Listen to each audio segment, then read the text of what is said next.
Hoje nós vamos começar a nossa aula falando um pouco sobre os textos na página 10 e 11, então eu peço que vocês abram a apostila na página 10. E lá na página 10 nós temos ali no exercício 3 da seção Reading Time, nós temos um texto sobre paparazzi, tá? Na verdade nós temos dois textos, um a favor e um contra. E os exercícios 1 e 2 da seção Reading Time preparam a gente para tratar desse texto. Então a gente tem ali algumas perguntas no exercício 1 e no exercício 2 a gente tem algumas ideias que são conectadas aos paparazzi e depois a gente tem uma tabela de prós e contras. For, que é pró, e against, que é contra, para você colocar essas palavras, essas expressões que estão no display em cada uma das colunas correspondentes, tá bom? Então, a gente tem aí disrespectful behavior, friendly interaction, invasion of privacy, obsessive conduct, professional approach, question celebrities, true image.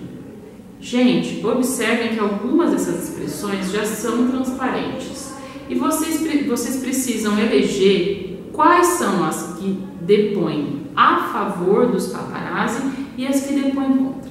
Para começar, antes de tudo, nós precisamos pensar nessa palavra. Paparazzi é uma palavra de origem italiana que trata dos fotógrafos de celebridades. Então nós vínhamos falando um pouco sobre os jornais, sobre as matérias, né? E as colunas, e agora estamos falando dos fotógrafos de celebridade. A gente sabe que as fotos de celebridades, antes de serem publicadas na internet, apareciam nas revistas de fofoca e apareciam também nas colunas sociais dos jornais impressos.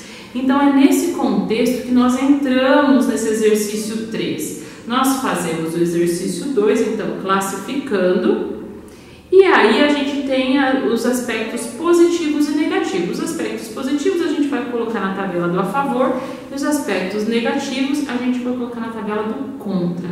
Se houver alguma dúvida com relação ao significado dessas expressões que estão no display verde, vocês consultem o dicionário, mas muitas delas são transparentes. O que eu tenho para dar de dica é que a primeira coluna vai ter 3 argumentos ou 3 características favoráveis aos paparazzi e na segunda coluna nós vamos ter 3 desfavoráveis. No exercício 3, então, vamos entrar em contato com o texto. Já temos uma ideia mais ou menos desse vocabulário que vimos no exercício 2 e estamos prontos para nos aventurar nos textos. E veja, o enunciado diz o seguinte: leia os 2 diferentes pontos de vista sobre como os paparazzi trabalham. Então, é disso que se tratam os textos. 2 diferentes pontos de vista sobre como os paparazzi trabalham. Identifique quais ideias da atividade anterior, ou seja, da atividade número 2, são mencionadas. Grifem elas na tabela. Então a gente tem só 3 expressões que estão na atividade anterior que vão aparecer nos 2 textos abaixo. E vocês vão grifar elas lá na tabela, tá? Então essas expressões vão ajudar também a gente a entender o texto. Bom, título e imagens do primeiro texto. Nós temos aí uma moça que provavelmente é uma celebridade e ela está tampando o rosto, vocês veem? O segurança está ajudando e ali a gente tem um cara filmando, um paparazzi filmando essa moça. Olha quão perto ele chega dela.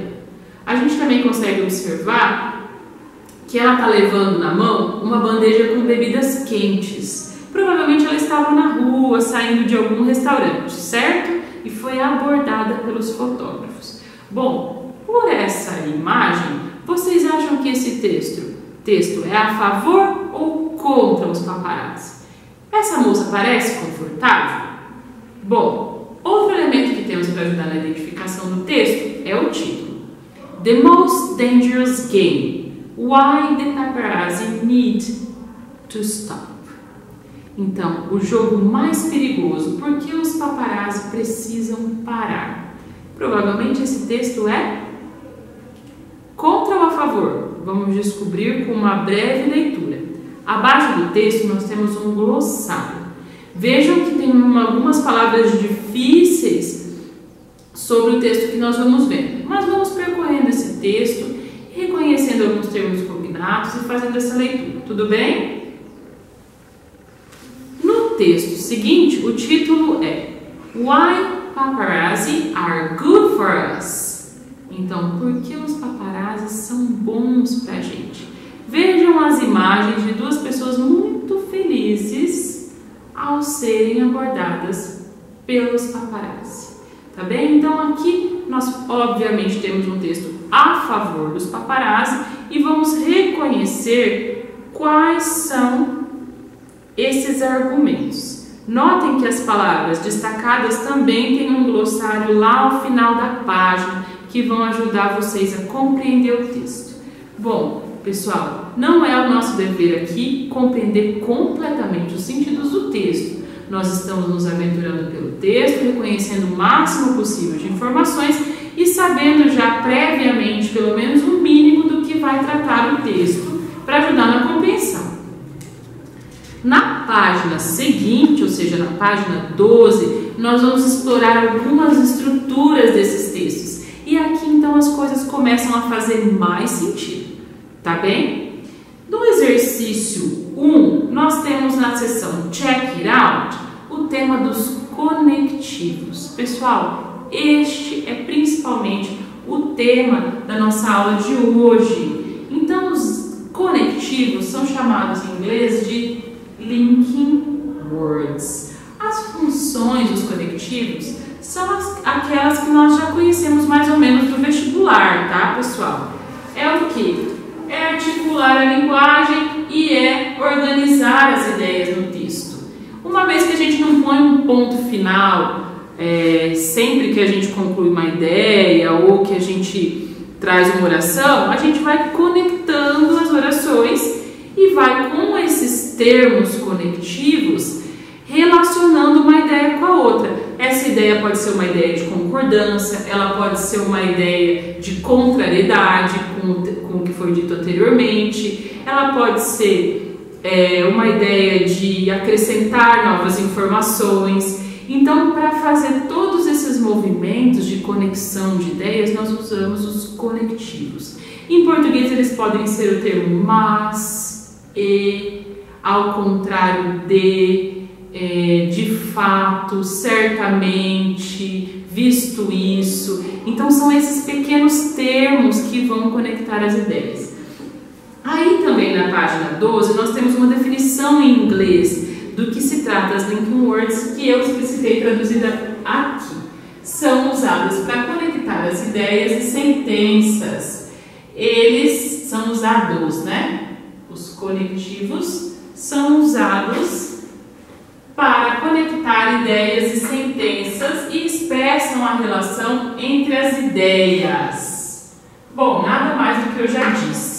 Aqui eu linkei alguns 6 pequenos exemplos que vão ser o suficiente para vocês completarem as frases no exercício 1. Esse exercício 1, pessoal, e o exercício 2 também, tá bom? Esse exercício 1, ele traz excertos, traz frases que estão nos textos que nós lemos nas páginas 10 e 11, por isso essa leitura é essencial. Vejam que eles são or, e aí você já tendo anotado essa lista, essa pequena lista no seu caderno, conforme for falando, você pode anotar a tradução. Se não, você pode procurar no dicionário também. Mas eu sugiro que depois dessa explicação, você pause o vídeo e volte anotando os termos em inglês e a tradução no seu caderno, tá bom? Então, or é a mesma coisa que ou, but, mas, and, e, while, enquanto, instead of, ao invés de, indeed, é de fato, é um enfatizador, né, para dizer, é isso mesmo, de fato. Vejam, pessoal, que com esses termos aqui, vocês conseguem completar o exercício 1. Então, vocês vão procurar os sentidos das frases e saber quais desses termos se encaixam melhor nos espaços que estão para ser completados, tá?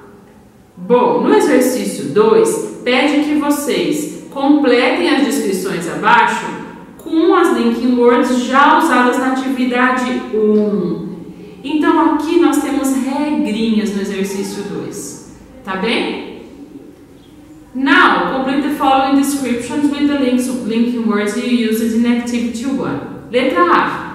Para indicar a alternativa, nós podemos usar qual desses termos? Letra B.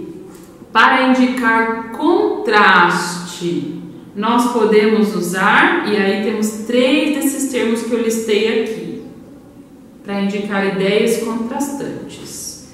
Letra C.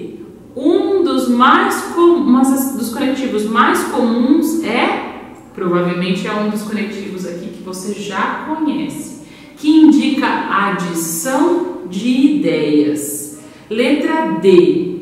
E aí o último que faltou diz assim, é usado para indicar ênfase. Se você não conseguir entender isso do exercício 1, volte o vídeo para ver as traduções que eu dei, tá bem? No exercício 3, pessoal, nós estamos falando um pouco mais desses sentidos que os conectivos emprestam para o texto, tá bom? E aí a gente tem um display com alguns desses sentidos, sentidos de adição, de alternativa, de causa e efeito, de conclusão, de condição, de contraste, de ênfase e de resumo, tá? Eu separei aqui no quadro todos esses possíveis sentidos e alguns exemplos desses conectivos, tá bom? Com essa tabela, vocês já conseguem preencher o exercício 3. Notem que o exercício não está na mesma ordem, então vocês vão precisar checar do que se trata.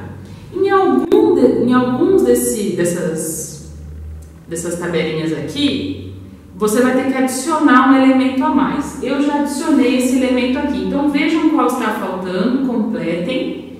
E vejam também qual é o título de cada um desses quadradinhos. Porque, vejam, cada um deles fala de um sentido. E vocês precisam completar, tá bem? Então, pausem o vídeo e podem fazer essa atividade.